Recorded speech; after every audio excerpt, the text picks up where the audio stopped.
pangalawa, repent completely, not superficially. Pagsisihan mo ng buong buo ang iyong kasalanan at huwag na balikan ito. Kaibigan, pagkatapos nating pag-usapan ang second chance ni Lord, may isang bagay na hindi pwedeng mawala.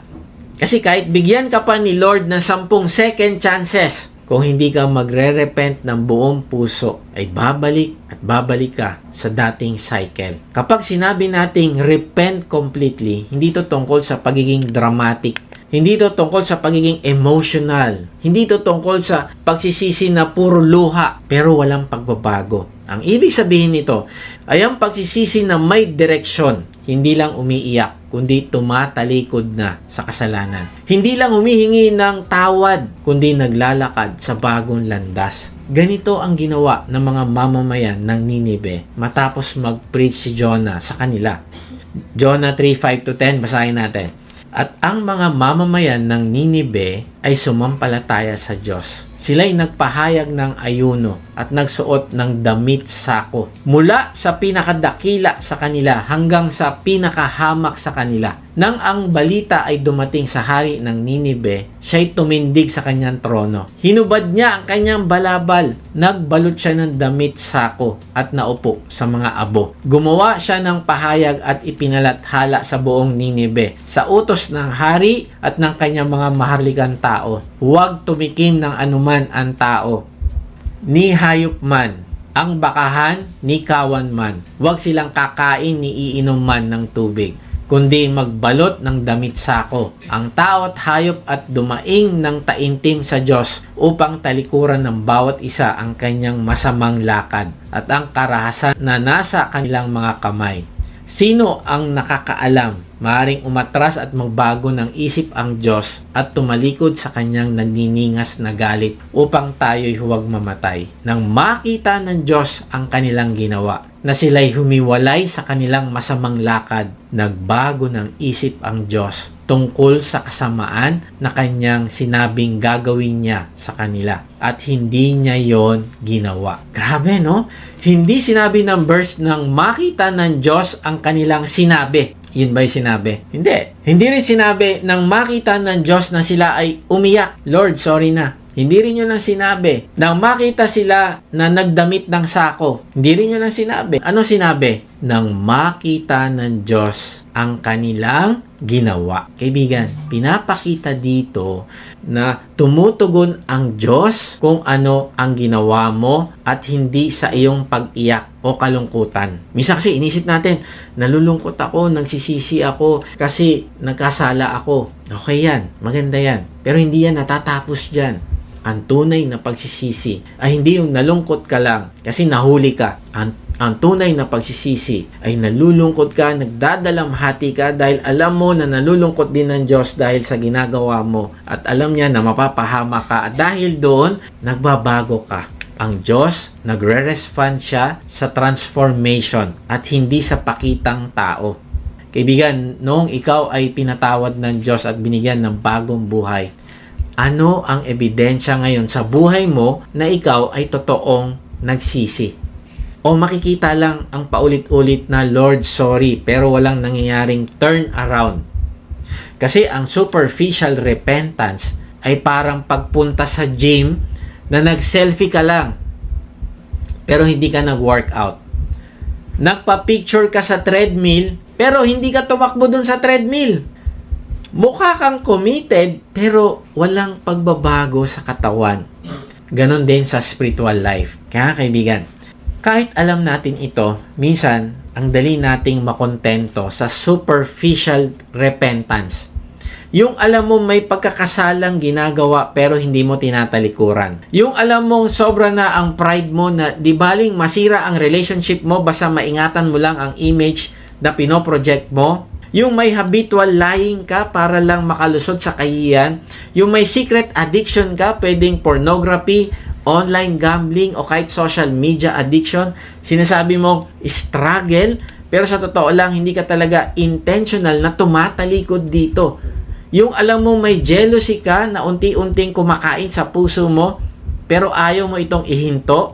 Yung mayroon kang vain imagination, yung utak mo nagfa-flash ng scenarios ng revenge comparison, fantasies, or emotional and negative stories na hindi naman totoo, pero pinapakain mo pa rin yung sarili mong emotion, yung nag-i-imagine ka ng worst case scenario kahit walang basis, kaya tuloy nagiging anxious, seloso, controlling, or easily offended ka. Yung mabilis kang sumimangot o magalit pero ang tawag mo lang ay, personality ko lang ito, ganyan lang talaga ako. Yung may greed o sobrang attachment sa pera, hindi mo masubmit sa Diyos ang finances mo.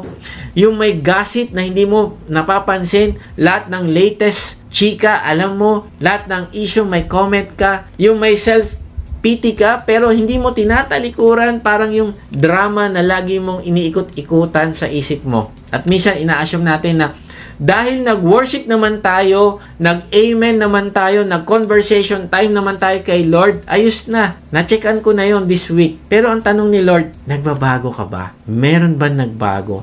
Meron bang evidence sa buhay mo na ikaw ay totoong nag-repent? Alam mo, sabi ni Charles Spurgeon, ang ganda nito, if the man does not live differently, his repentance needs to be repented of. Ang bigat, pero totoo.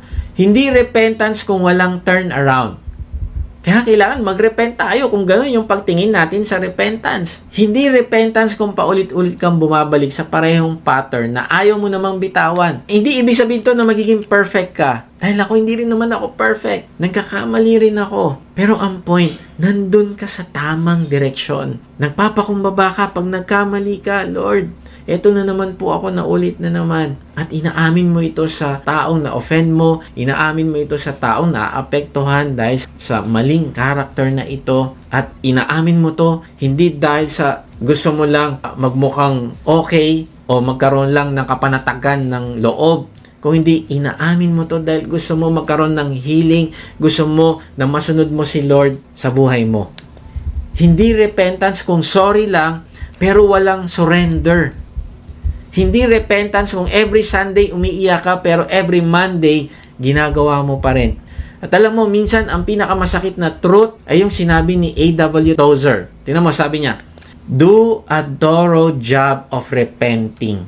Hasty repentance means shallow spiritual experience. Grabe no, ano sabi niya? Thorough job of repenting. Kasi maraming Christian gusto ng blessing agad pero ayaw mag-repent ng malalim. Gusto ng breakthrough pero ayaw mag-adjust. Gusto ng restoration pero ayaw magbago. Pero kaibigan, alahanin mo ito. Hindi mo pwedeng dayain ang transformation. Hindi mo yan pwedeng i-fake. Ang repentance hindi emotional spark kung hindi direction. Hindi ka perfect pero nasa tamang direction ka na. Kaibigan, maaaring kinakausap ka ng Holy Spirit ngayon tungkol sa isang area na kailangan mo bitawan. Magpasiyasat ka sa Diyos. Sabihin mo sa Kanya, yung Psalms 139:23-24. Nasabi doon, siyasatin mo ako, O Diyos, at alamin mo ang aking puso. Subukin mo ako at alamin mo ang mga pag-iisip ko. At tingnan mo kung may anumang lakad ng kasamaan sa akin at patnubayan mo ako sa daang walang hanggan. Kasi, kaibigan, minsan, ikaw at ako, hindi natin alam kung ano ang lakad ng kasamaan sa atin. Hindi naman kasi lahat obvious. Ang pride, hindi laging halata. Ang bitterness, hindi laging nakikita. Ang compromise, hindi laging big time. Kaya nga, simulan mo sa honest conversation kay Lord. Lord, ipakita mo. Ipakita mo kung saan ako dapat tumalikod. At kapag naipakita niya, don't hide it. Confess it. Hindi dahil gusto niya mag-guilt trip ka, kundi dahil sabi niya sa John 1:9, if we confess our sins, He is faithful and just and will forgive us our sins and purify us from all unrighteousness. Kaibigan, habang ginagawa mo ang confession, ikaw ay lilinisin ng Diyos. Pero hindi dito natatapos. Repentance means turning. Kaya minsan, kailangan mo ring putulin kung ano ang nagdadala sa iyo pabalik sa kasalanan. Sabi ng Panginoong Hesus, if your eye causes you to sin, gouge it out. Hindi literal na talagang tatanggalin mo yung mata mo. Pero ang point, may mga bagay kang kailangan tanggalin. Putulin, bitawan, iwasan. Pwedeng ito ay relationship, pwedeng ito ay habit, pwedeng ito ay environment, pwedeng ito ay entertainment, or bad company. Di ko alam. Pero ikaw yung nakakaalam nito. At kung nagkamali ka nang may nasaktan ka, repentance also means making amends. Si Zacchaeus, hindi lang basta nag-sorry, kundi binayaran niya lahat ng dinaya at niloko niya. Kaibigan, baka may kailangan kang kausapin. Baka may kailangan kang i-restore. Baka may kailangan kang ibalik. Maring simple apology lang. Maring reconciliation. Maring pag-amin. Kung ano man yun. Kapag totoo ang repentance mo, kaibigan, makakalaya ka. At magkakaroon ka ng totoong healing. At baka tapos mo tumalikod, kailangan mo ring punan ang space na iniwan ng kasalanan. Maring hininto mo ang kasamaan, pero kailangan mo itong palitan ng mabuti. Sabi sa Romans 6:13, do not offer any part of yourself to sin as an instrument of wickedness.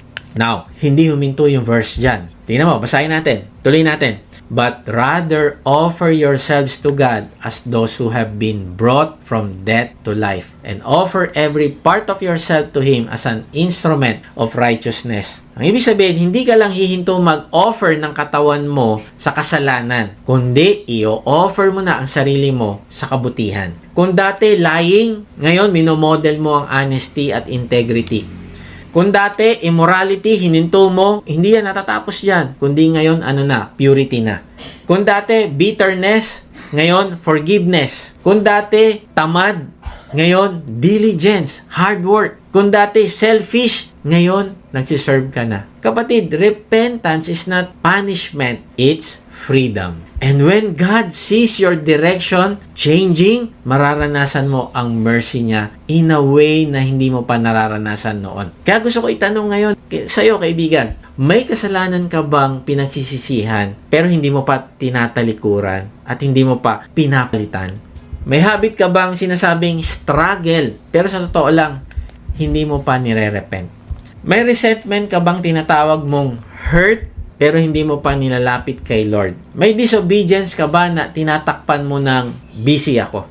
Kung meron, hindi ka nag-iisa. Pero ngayon ang araw na pwede mong baguhin ang direksyon. Mahal ka ng Diyos at binibigyan kanya ng mercy ngayon. Second chance. Sabihin mo sa kanya, Lord, pagod na po ako sa cycle ng kasalanan. Gusto ko na po ng totoong repentance. Gusto ko ng pagbabago. Gusto ko ng bagong direksyon.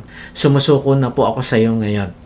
At kapag ginawa mo yon, doon mo mararanasan na ang mercy ng Diyos ay hindi lang nagliligtas, kung hindi nagbabago. Kaibigan, repent completely, not superficially.